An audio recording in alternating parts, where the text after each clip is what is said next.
देवादिदेव 1008 अतिशयकारी श्री पारसनाथ भगवान की, कुंडलपुर के बड़े बाबा की, बजरंगगढ़ के मूल नायक श्री शांतिनाथ भगवान की, आचार्य गुरुदेव श्री विद्यासागर जी महाराज की, आचार्य श्री समय सागर जी महाराज की, गुना में विराजमान परम पूज मुनि श्री निर्दोष सागर जी, निर्लोभ सागर जी, निरुपम सागर जी महाराज की, समस्त आचार्य संघ की। वाकई गुना वालों का पुण्य की महिमा कैसे कहें। स्वयं भागीरथी गंगा, ज्ञान की गंगा, समय की गंगा बहा करके गुना में आई है। धन्य है वे लोग जो इस गंगा में अवगाहन कर रहे हैं। आज प्रातः काल की वेला में आर्ट ऑफ लिविंग की कक्षा में स्वयं भगवान ने जो बात कही उसको महाराज श्री बता रहे थे कि लोग पागल किस कर्म के उदय से होते हैं। जो शास्त्रों में लेख आया था वे बता रहे थे, इसलिए होते हैं कि जो निमित्त यहाँ पर अच्छे आए हैं देवशास्त्र गुरु के, यदि उनका सदुपयोग वे आकर के नहीं करते तो अगले भव में वे पागल बन जाते हैं, क्योंकि जो निमित्त आए हैं उनका उन्होंने उपयोग नहीं किया। 4 महीने लगभग होने को हैं।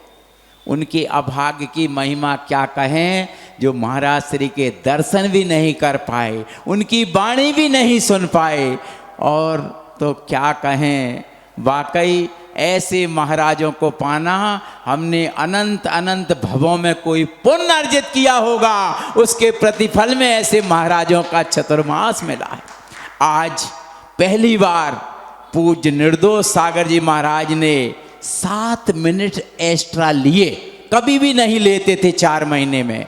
4 महीने में 7 मिनट एक्स्ट्रा लिए। यदि आप में से कोई नहीं आया हो तो कृपया आज की कैसेट YouTube पर जरूर सुनना। धन्य है ऐसे महाराज।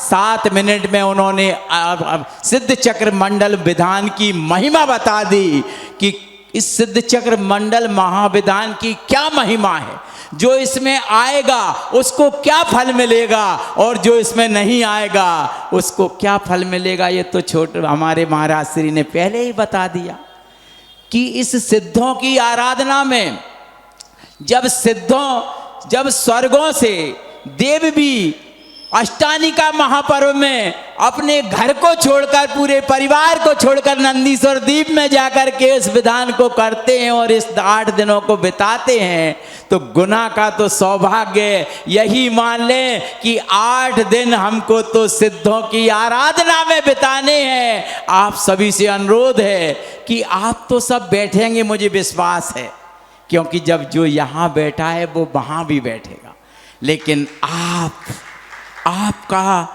6वां हिस्सा आपको मिल जाएगा। आप प्रेरणा दीजिए दूसरों को कि जरूर इस विधान में बैठकर इस पुण्य से वंचित ना रहें।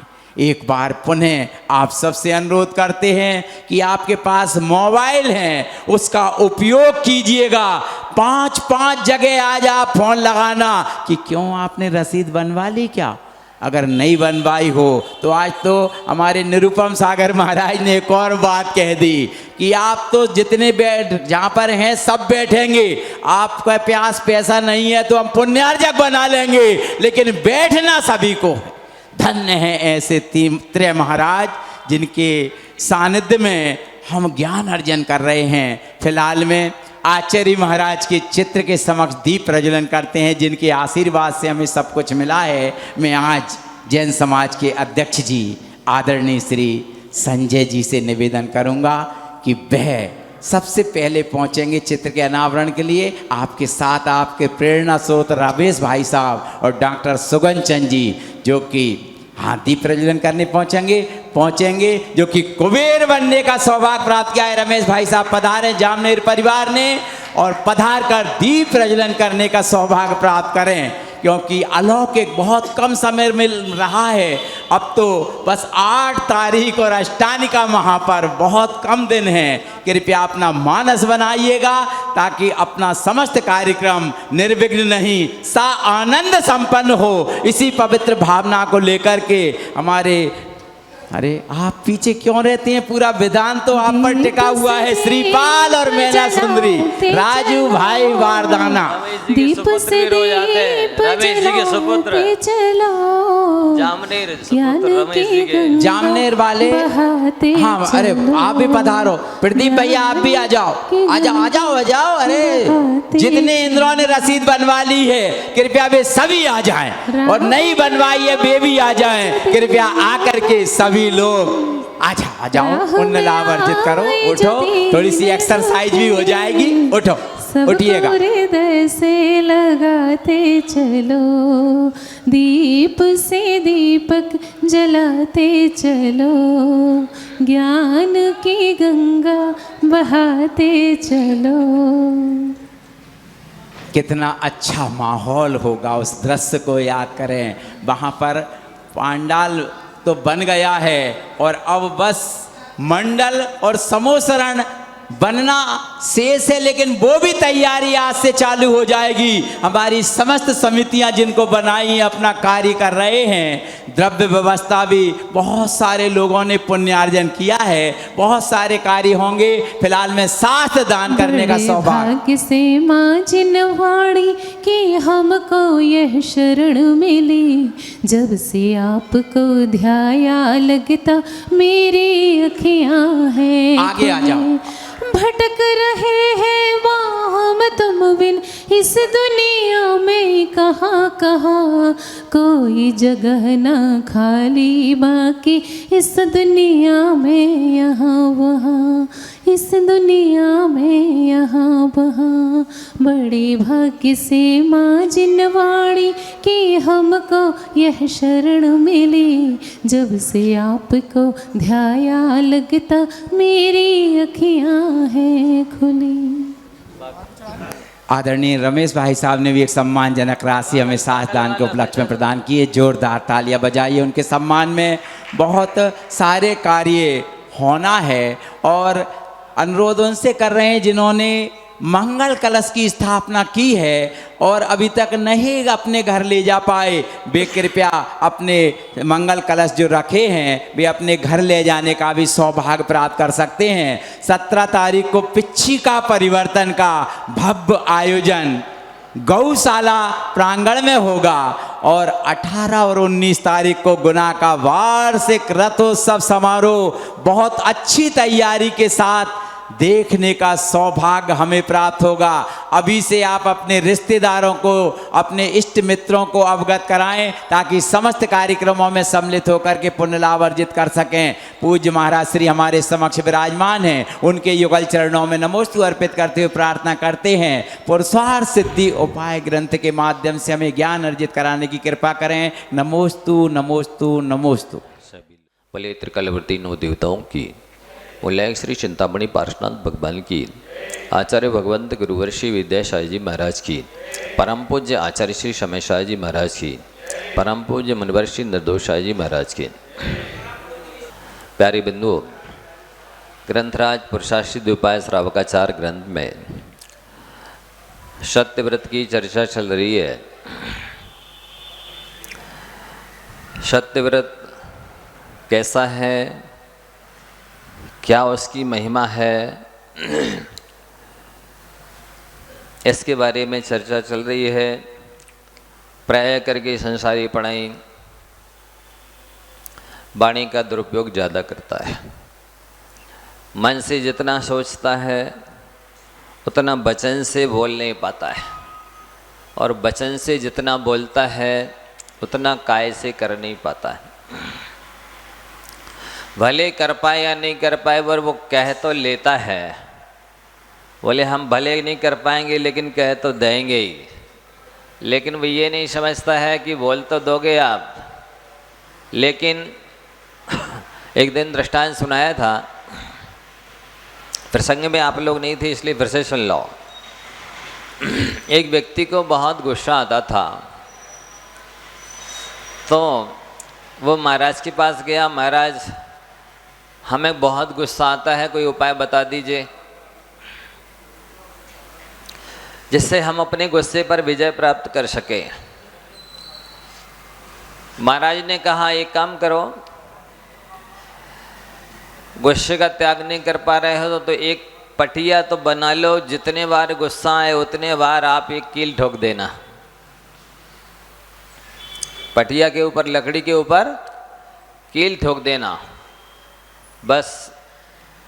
उसने कहा ठीक है, इतना तो कर लेंगे। अब उसको जब भी गुस्सा आता तो वो एक कील ठोक देता। अब हुआ ऐसा कि बहुत जल्दी उसका वो पटिया कीलों से भर गया। अब दूसरा पटिया लाओ, उसको ठोका, वो भी भर गया। यही समस्या है, अब पटिया कहाँ से लाएं, कहाँ कहाँ रखें इन पटिया को, कितनी बार कील ठोकते रहें। अब उसके दिमाग में आए इससे अच्छा है चलो गुस्सा नहीं करेंगे, कौन पटिया लाए कौन कील ठोके, इससे अच्छा अब गुस्सा नहीं करेंगे। तो अब उसने गुस्सा करना बंद कर दिया। तो महाराज के पास आया, वो महाराज जी हमने अब गुस्सा करना कम कर दिया। तो महाराज ने कहा अच्छा ठीक है, एक काम करना, ध्यान से सुनेंगे आप लोग। अब जितने बार गुस्सा आए, गुस्सा करने का अवसर आए और आप गुस्सा ना करो तो उतनी कील निकाल दिया करो। उसने कहा ठीक है। तो अब गुस्सा आई और उसने गुस्सा नहीं की, गुस्से का मौका मिला, अवसर मिला, गुस्से का प्रसंग बना, लेकिन गुस्सा नहीं की तो उसने कील निकाल दी। अब बार बार गुस्सा करने का अवसर आता था और वो गुस्सा नहीं करता था, तो उसने वो कीलें निकलना शुरू किया तो बहुत जल्दी सारी कीलें निकल गई। उसने कहा महाराज हमने शायद जितनी कीलें ठोकी दी वे सारी कीलें निकाल दी।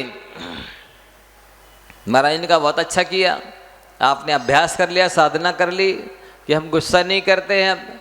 लेकिन एक बात है, महाराज ने कहा आपने जो कीलें ठोकी थी वे निकाल दी, पर जो कील ठोकने के बाद निशान बन गए थे वे निशान नहीं मिटे ना। बोले नहीं महाराज वो निशान तो नहीं मिटे। बोले बस इसी प्रकार से आप किसी को कोई शब्द बोल देते हो, आप शब्द बोलते हो, खोटे शब्द बोल देते हो, कठोर शब्द बोल देते हो और उसके बाद में भले आप उससे क्षमा मांग लेते हो, लेकिन उसके हृदय में जैसे पटिया पर आपने कील ठोकी और निकाल दी पर निशान तो बाकी रह गया, ठीक इसी प्रकार से हृदय में जो शब्द बोल देते उससे निशान बन जाते। वो निशान नहीं मिटते हैं। कहते हैं जीभ पर लगा घाव, जीभ पर बना घाव, जीभ पर हुआ घाव बहुत जल्दी ठीक होता है, पर जीभ से हुआ घाव बहुत चिरकाल तक ठीक नहीं हो पाता है। अंतर समझ में आ रहा है? जीभ पर हुआ घाव बहुत जल्दी ठीक होता है, पर जीभ के द्वारा हुआ घाव चिरकाल में भी ठीक नहीं होता है। मतलब आप ये अकेले अस्त्र शस्त्र में ही घाव करने की ताकत नहीं है, जिह्वा के पास भी घाव करने की ताकत है, घाव बनाने की ताकत है। लेकिन जिह्वा से अस्त्र शस्त्र का घाव तो फिर भी भर जाता है, लेकिन जिह्वा के द्वारा बना घाव चिरकाल में भी नहीं भरता है। और एक बात और बताई थी आपको, फिर से प्रसंग में बताना चाहता हूँ। व्यक्ति अस्त्र शस्त्र का घाव तो फिर भी सहन कर जाता है, लेकिन वाणी के द्वारा किए गए घाव को सहन करना सबके बस की बात नहीं होती है। एक बार क्या हुआ,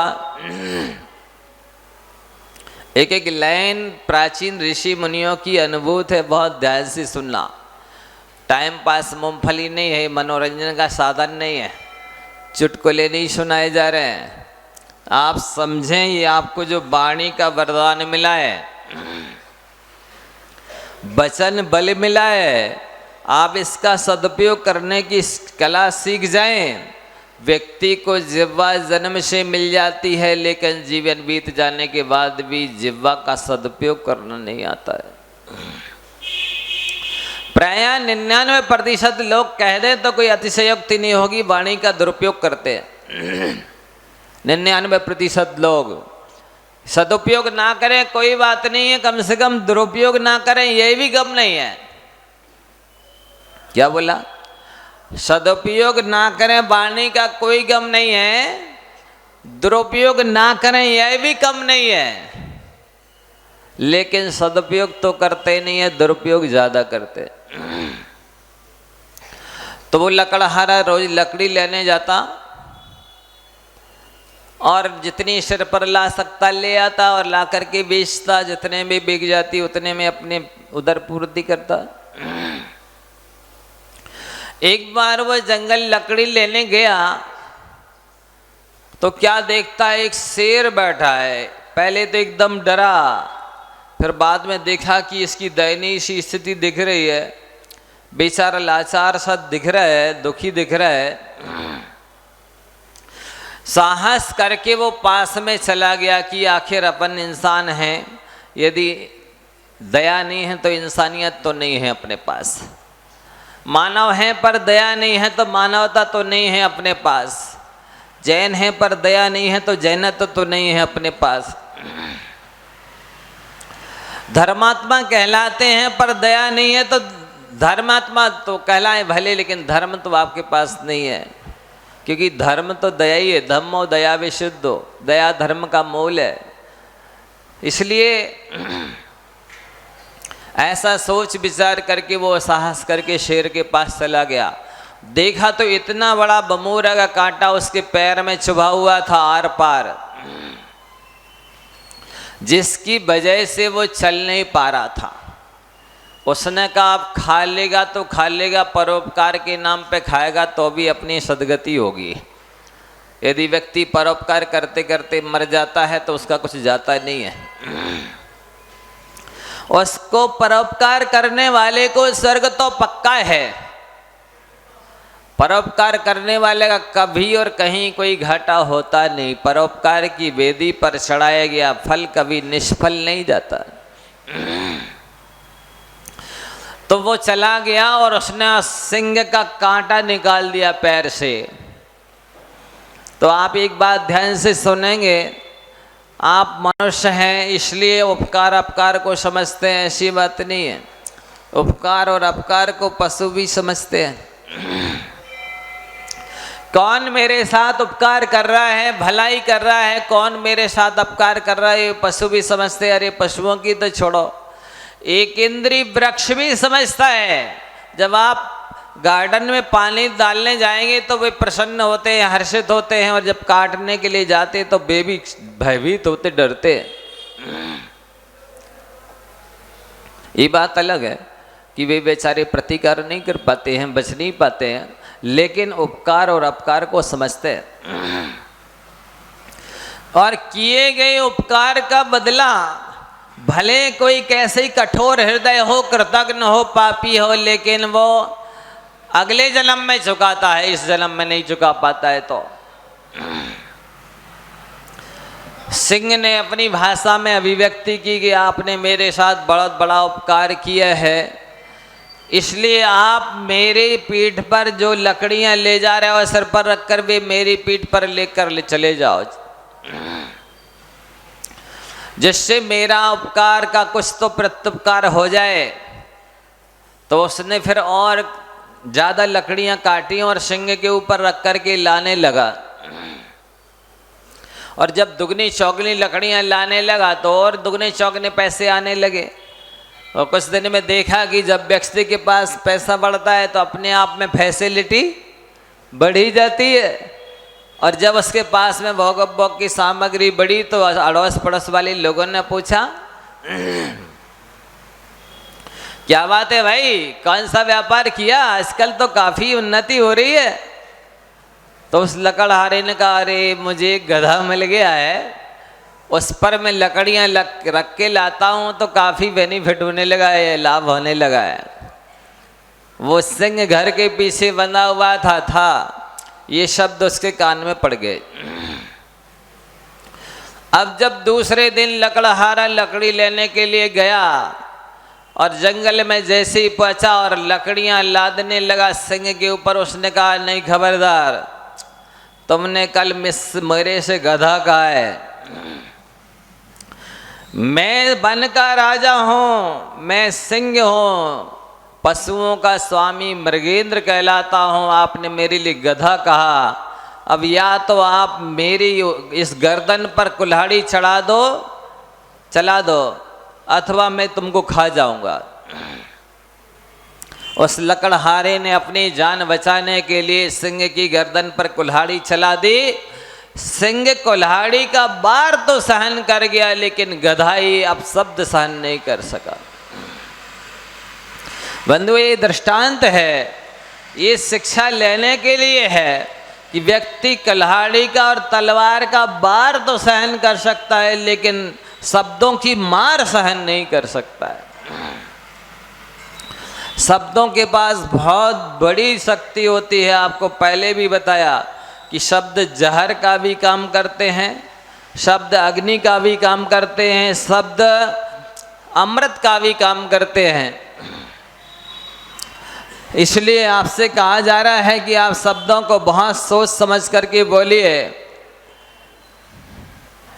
और कल कहा था कि जो वचनों का पालन करना चाहता है और वचनों का शब्दों प्रयोग कंजूस की तरह करता है, जैसे कंजूस बचा बचा करके पैसे खर्च करता है ना, वैसे ही एक व्यक्ति सत्यवादी धर्मात्मा शब्दों का प्रयोग सोच समझ के कम करता है। और कम से कम बोलने वाला ही सत्य वचन की रक्षा कर सकता है। जो ज़्यादा बोलता है वो सत्य वचन की रक्षा नहीं कर सकता,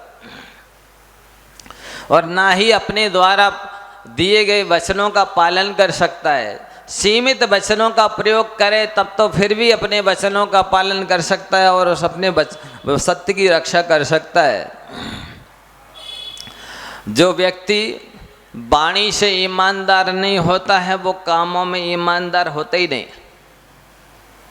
आपको यदि व्यक्ति की पहचान करनी है तो आप उसकी वाणी के द्वारा उसके चरित्र की पहचान कर सकते हो, उसके व्यक्तित्व की पहचान कर सकते हो, उसके धर्म की पहचान कर सकते हो।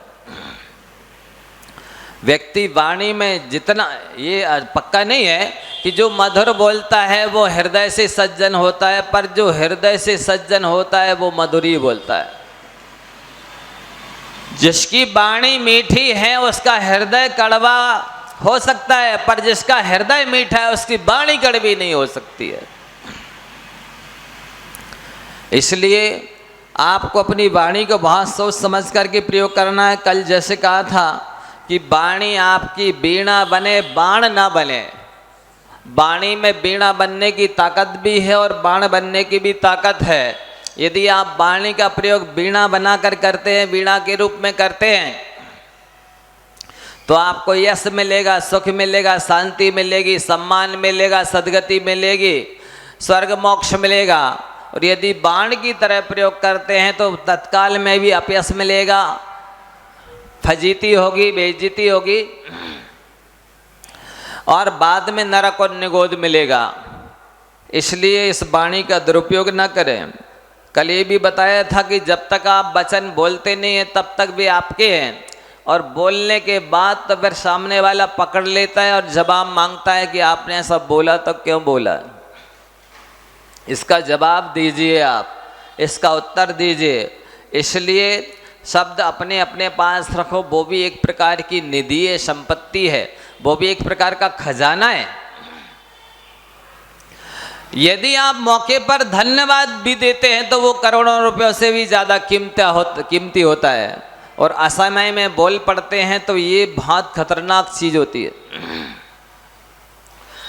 जैसे कार्तिक के महीने में बरसात होने लगे तो सारी दुनिया निंदा करेगी, अरे असमय में बरसात हो रही है, पानी की ज़रूरत नहीं है, अभी पानी बरस रहा है, अभी तो हमने लिपाई पुताई की है, सारी धुली जा रही, सारी दुनिया निंदा करेगी। लेकिन यदि सावन भावन भादों के महीने में बरसता है तो सब लोग प्रसन्न होते हैं। ठीक इसी प्रकार से यदि आप समय पर बोलते हैं, समय पर धन्यवाद भी देते तो उनकी बहुत कीमत होती है, और असमय में बोल पड़ते हैं तो फिर आप कैसे भी व्यक्तित्व की धनी क्यों ना हो, आप कितने ही धर्मात्मा क्यों ना हो, आपकी फजीती होगी, बेइज्जती होगी, अब तिरस्कार होगा। कोई भी कह सकता भाई साहब थोड़ा रोकिए, हमारी बात हो जाने दीजिए, आप हम लोगों के बीच में मत बोलिए। बुंदेलखंड में कहावत है, लोग लुगाई कोई झगड़ा और देखनहारो लबरा। मतलब पति पत्नी के बीच में लड़ाई हो रही हो और दूसरा तीसरा व्यक्ति कोई बचाने चला जाए तो वो गड़बड़ माना जाता है, अज्ञानी अविवेकी माना जाता है। इसी प्रकार से यदि आप तीसरे व्यक्ति हैं तो उन दो के बीच में बहुत सोच समझ करके बोलिए।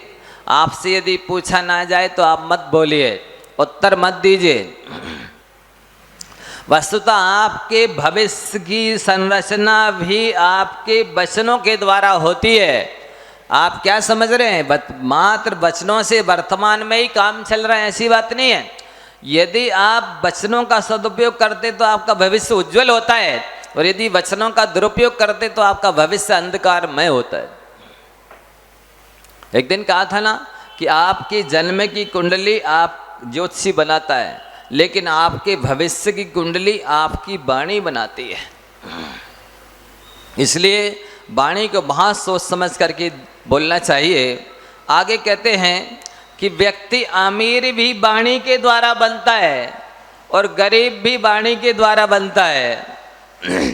इसलिए इसकी शिक्षा वह नहीं दे सकता जो स्वयं गरीब है। जिसे बोलना स्वयं नहीं आता है वो दूसरों को बोलना क्या सिखाएगा।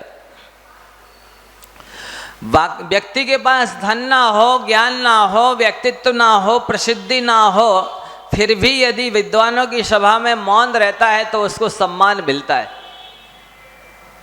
कुछ नहीं है उसके पास में, लेकिन यदि विद्वान भी है और असमय में बोल देता है, आप अनुचित बोल देता है, तो उसका भी अनादर होता, अपमान होता है। आगे कहते हैं मौत के बाद एक दिन बताया था क्या बताया था कि सबसे बड़ा कष्ट होता है जन्म लेते समय और सबसे बड़ा भय होता है मरण का। मरने से हर प्राणी हर जीव डरता है और जन्म के समय हर प्राणी को कष्ट होता है। मनुष्य त्रयंची की और नारकियों की बात है, देवों के पास तो उपवास सैया है, उनको वैसा कष्ट नहीं होता। लेकिन इसके बाद यदि कोई भय होता है तो वो होता है सभा में बोलने का। सभा में सभी नहीं बोल पाते हैं। इस माइक के लिए लोग कहते ये काला नांग है। क्या बोलते हैं? ये माइक नहीं, ये काला नांग है, दूर रहो इससे, हमको मत लाना, ये माइक पर नहीं बोल सकते। ये बहुत बड़ी कमी मानी जाती है। वह सच्चा ज्ञानी नहीं है, वह बुद्धिमान नहीं है जो सभा में बोलने का अवसर आए और सामने वाले को शिक्षा न दे सके। प्रासंगिक बोलना विवेक कहलाता है, औचित्य गुण कहलाता है। जिसे प्रासंगिक बोलना नहीं आता है वो बुद्धिमान नहीं है, उसे मौन रहना चाहिए। तो अपनी वाणी में इतनी दम होना चाहिए कि जिसे सुनकर लोगों की जिनवाणी प्रसिद्ध हो जाए।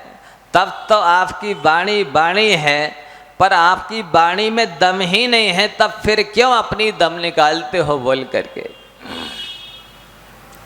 एक दिन बताया था ना कि 7 किलोमीटर चल लो और चाहे 1 घंटे बोल लो, बराबर श्रम लगता है, परिश्रम होता है, थकान आती है। इसलिए अपनी एनर्जी को बचाइए, निष्प्रयोजन बोल करके अपनी ताकत को खत्म मत कीजिए। शारीरिक क्षमता तो खत्म होती है बोलने से, वचन वर्गणाएं भी समाप्त होती हैं। यदि पूरी खत्म हो गई तो मरते समय नमोकार मंत्र पढ़ने तक के लिए वचन वर्गणाएं नहीं बचेगी। इसलिए कम से कम बोलो। इंसान मनुष्य गति का उदय है और मनुष्य आयु का उदय है, तो आप इंसान तो कहला सकते हैं, लेकिन यदि बोलने की कला नहीं है तो आपके पास इंसानियत तो नहीं आ सकती है। बोलने की कला जिनके पास होती है, इंसानियत उन्हीं के पास होती है। बाकी इंसान का चोला पहनने वाले लोग ज़्यादा हैं, इंसानियत कहीं कहीं उपलब्ध होती है। और ये भी बताया गया था कि अपनी वाणी पर यदि आप कंट्रोल नहीं रख सके तो आपके पास वर्तमान में सौभाग्य हो सकता है, लेकिन दुर्भाग्य को आने में देर नहीं लगेगी यदि आपने वाणी पर कंट्रोल नहीं रखा तो। अपने सौभाग्य को बरकरार रखना चाहते हो तो अपनी वाणी को कंट्रोल में रखो, और वर्तमान में दुर्भाग्य भी हो और यदि शीघ्र ही सौभाग्य को लाना चाहते हो तो वाणी का सदुपयोग करो। वाणी का सदुपयोग तो प्रभु के गुणगान से होता है, भगवान की पूजा भक्ति करने से होता है, गुणी जनों की प्रशंसा सम्मान करने से होता है, किसी की निंदा करने से नहीं हो सकता है वाणी का सदुपयोग। जिस शब्द को सुन करके सामने वाले को इतना आनंद आए कि मैंने अमृत का पान कर लिया है, तब समझ लेना कि आपका साधना अच्छी चल रही है, आपके पास ज्ञान है, आपके पास विवेक है, आप औचित्य गुण के धारी हैं, आप बिहेवियर यानी व्यवहार कुशल हैं। और यदि आपकी वाणी सुनने के बाद सामने वाले को अमृत जैसा आनंद नहीं आया, तब समझ लेना कि आपके पास व्यक्तित्व की कमी है। इसलिए उस व्यक्तित्व के विकास के लिए मौन रहने की आवश्यकता है। मौन से व्यक्तित्व का विकास भी होता है, पुण्य भी बढ़ता है, और साथ ही साथ में अनेक प्रकार की शुभ संगति मिलती है। अगली बात ये कही थी कि यदि आपकी वाणी मीठी है तो आपको हीरे मोती जवाहरात के आभूषण पहनने की आवश्यकता नहीं है। मीठी वाणी हीरे मोती जवाहरात के आभूषणों से भी ज्यादा कीमती है। और यदि आपके पास मीठी वाणी नहीं है तो हीरे मोती जवाहरात के आभूषण भी पहन लेना, इसके बाद भी आपको आदर सम्मान नहीं मिलेगा, किसी से प्रेम आत्मीयता नहीं मिलेगी। आप ध्यान से सुनो, किसकी कीमत ज़्यादा है? हीरे मोती जवाहरात की कीमत ज़्यादा नहीं है, आपके वस्त्राभूषण की कीमत नहीं है, आपकी वाणी की कीमत है। एक व्यक्ति तो हीरे मोती के जवाहरात के आभूषण पहने हुए की बेस कीमती वस्त्राभूषण पहने हुए हैं, और एक व्यक्ति सिंपल मात्र सूती खादी के कपड़े पहने। पर सूती खादी के कपड़े पहनने वाला आत्मीयता से बोलता है, सम्मान से बोलता है, आदर से बोलता है, और ये वस्त्राभूषण बेस कीमती पहनने वाला कटोक कठोर बोलता है। बताओ आप किसे चाहोगे? किसे चाहोगे? किसे पास में बिठाना चाहोगे? किसके पास में बैठना चाहोगे? किससे संबंध स्थापित करोगे? उस बेस कीमती वस्त्राभूषण पहनने वाले से नहीं। इसलिए आप हीरे मोती जवाहरात के पीछे मत पड़ो, मीठी वाणी बोलना सीखो, बहुत कीमती है। आज हम देखते हैं छोटे छोटे बच्चे बच्चियां बड़ों की कदर ही नहीं करते, कुछ भी आप शब्द बोलते रहते हैं। ये कहाँ से बोलना सीखे?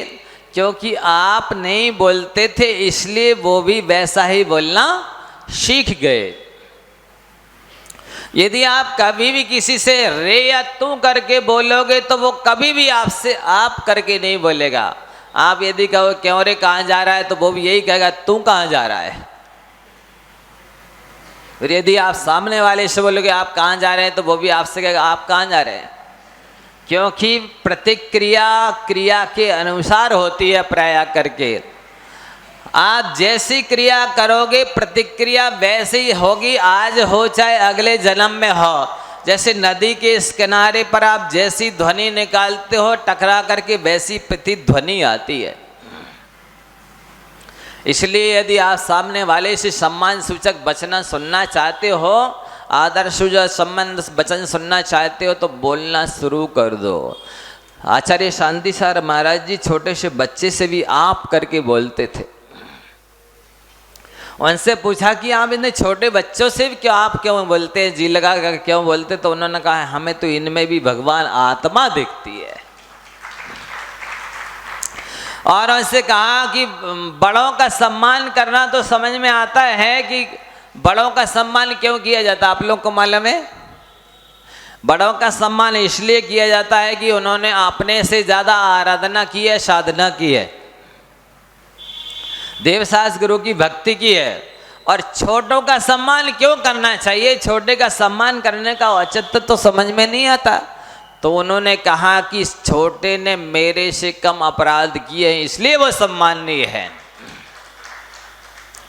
बड़े ने मेरे से ज़्यादा आराधना की है, भक्ति पूजा की है, तब त्याग किया, परोपकार किया इसलिए सम्माननीय है, और छोटे ने मेरे से कम गुनाह किए हैं, कम पाप किए हैं, कम आरंभ परिग्रह किया है इसलिए वो सम्माननीय है।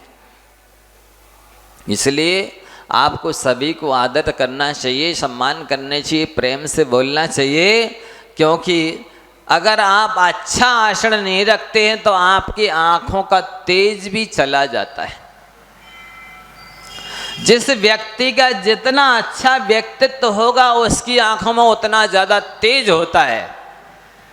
उस किसी से बात करने में उसे शर्म नहीं, मतलब शर्मिंदगी महसूस नहीं होती है, झेपता नहीं है, डरता नहीं है, कतराता नहीं है। और जो जितना अपराधी होता है, पापी होता है, चरित्रहीन होता है, वो उतना ज़्यादा झेपता है, डरता है, आंखें मिलाने से पीछे हटता है।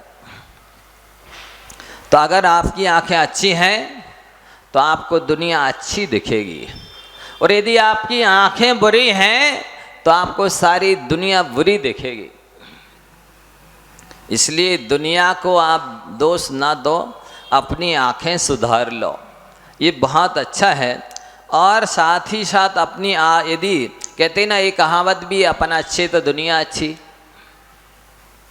अपन अच्छे तो दुनिया अच्छी। इसलिए किसी की निंदा करते मत बैठे रहो, किसी को दोषारोपण करते मत बैठे रहो, स्वयं की आंखें और जुबान को संभाल लो, सब कुछ ठीक हो जाएगा।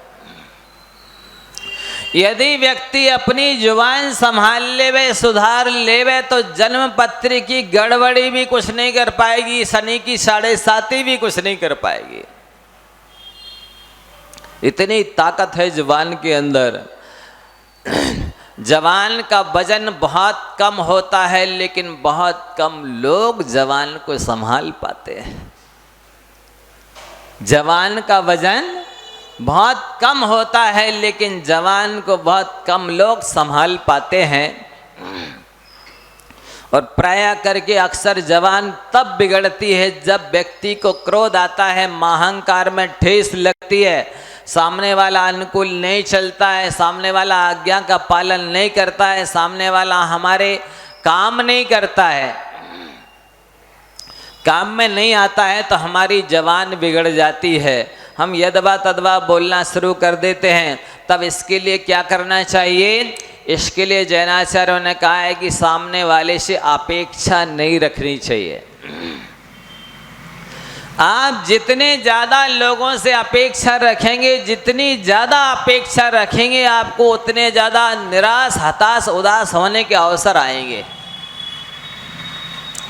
यदि निराश नहीं होना है, हताश नहीं होना है, तो आप अपेक्षा ना रखो किसी से। अपेक्षा का मतलब आप उनसे चाहो नहीं कि ये हमारा काम कर दे, ये हमारा सम्मान करें, ये हमारे काम में आवे, हमारे अनुकूल चले, ऐसी अपेक्षा नहीं रखो। क्योंकि जो लोग दूसरों से आशा रखते हैं उनको निराश तो होना ही पड़ता है। बेधन हैं और बड़भागी हैं, पूजनीय हैं, जो कोई आशा नहीं रखते हैं उन्हें कभी निराश होना ही नहीं पड़ता है। तो आगे कहते हैं कि जो मन चाहा बोलता है उसको अनचाहा सुनना पड़ता है। अनचाहा मतलब जो आप नहीं चाहते हो वही सुनना पड़ेगा, क्योंकि आपने मन चाहा बोला है ना। यदि जो आप नहीं सुनना चाहते हो तो वो नहीं सुनना पड़े, इसके लिए आप मन चाहा मत बोलो। मन चाहा बोलोगे तो नियम से अनचाहा सुनना ही पड़ेगा। कोई भी हो, कितनी बड़ा पदस्थ होवे, कितनी बड़ा धर्मात्मा होवे, कितनी बड़ा ज्ञानी होवे, यदि वो मनचाहा बोलता है तो उसको इंसल्ट तो सहन करनी ही पड़ती है। फिर आगे कहते हैं,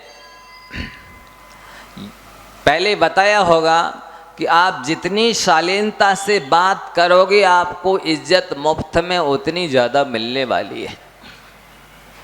आप लोग व्यवहार में भी बोलते हैं अपनी इज्जत अपने हाथ में। वस्तुतः कोई हमें इज्जत नहीं देता है, हमारा व्यक्तित्व तो हमें इज्जत दिलाता है, हमारी अच्छी वाणी हमें इज्जत दिलाती है। कोई क्यों देगा, क्या देगा, कहाँ से देगा? दूसरा यदि इज्जत देता होता, दूसरा यदि सम्मान करता होता तो सबका सम्मान करता ना, सबकी इज्जत करता ना, सबका सहयोग करता ना, सबको सब कुछ दे देता। सबको क्यों नहीं देता है? जिसके पास में मतलब व्यक्तित्व है, अच्छी वाणी है, अच्छा नेचर है, तो उसके लिए दुनिया को इज्जत देनी पड़ती है।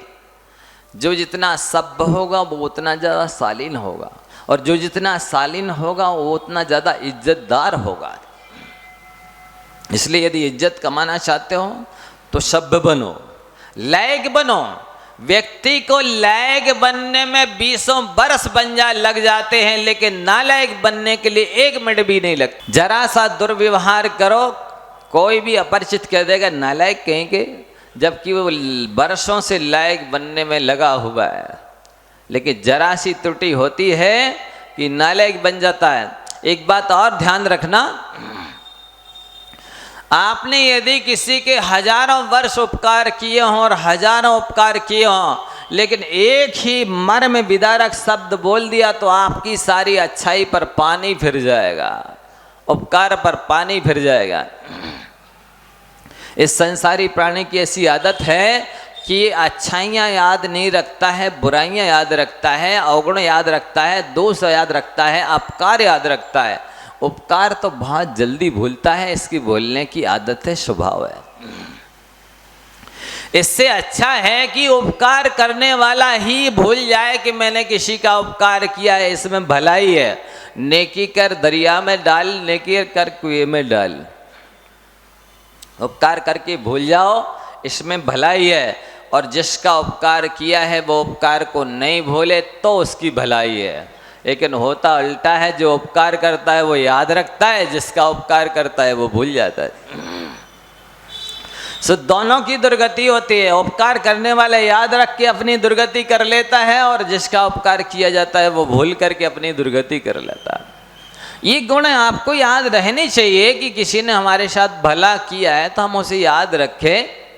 बल्कि होना ये चाहिए, कोई अपकार करे तो पानी पर लिखो, और कोई उपकार करे तो पत्थर पर लिखो।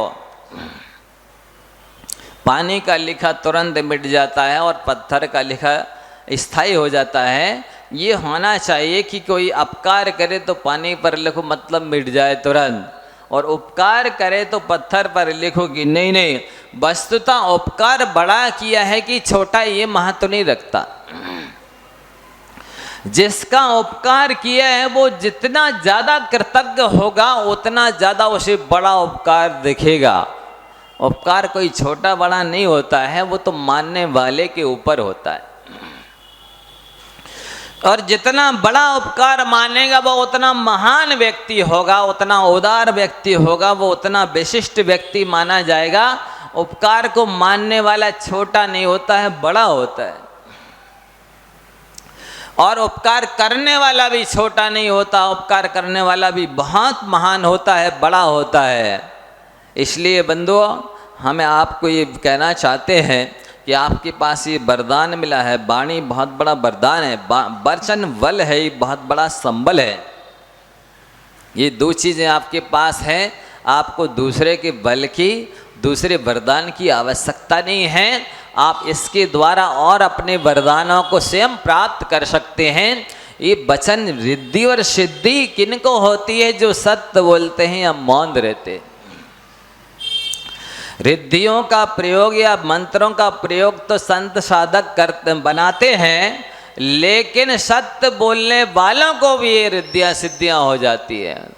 ऐसा समझ कर कि अभी बहुत लंबी चौड़ी कहानी है, ये तो चल ही रही है।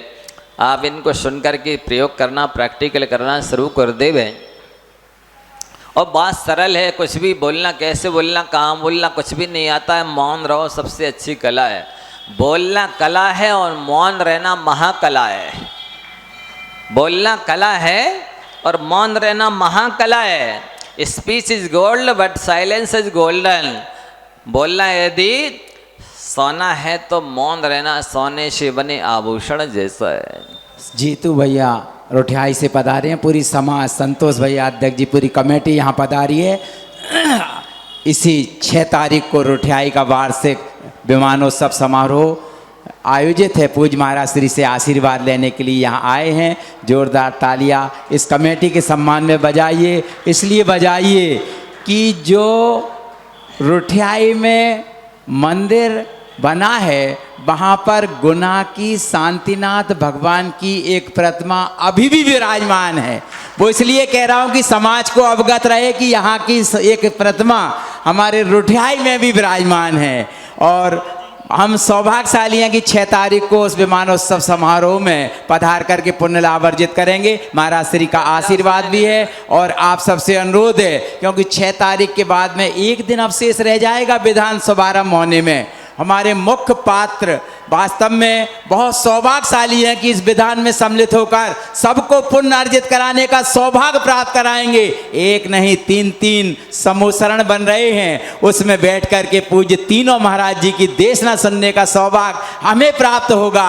आप चूकिएगा नहीं, जरूर इस आयोजन में सम्मिलित होकर पुण्य लाभ अर्जित करें, ताकि आपका पुण्य इतना बढ़ जाए कि आगामी समय में आचार्य भगवान समय सागर जी महाराज, जो प्रथम ज्येष्ठ और श्रेष्ठ के रूप में पहले पधारे थे, अब आचार्य भगवंत समय सागर जी महाराज के रूप में गुना पधारे। ऐसी पवित्र भावना को लेकर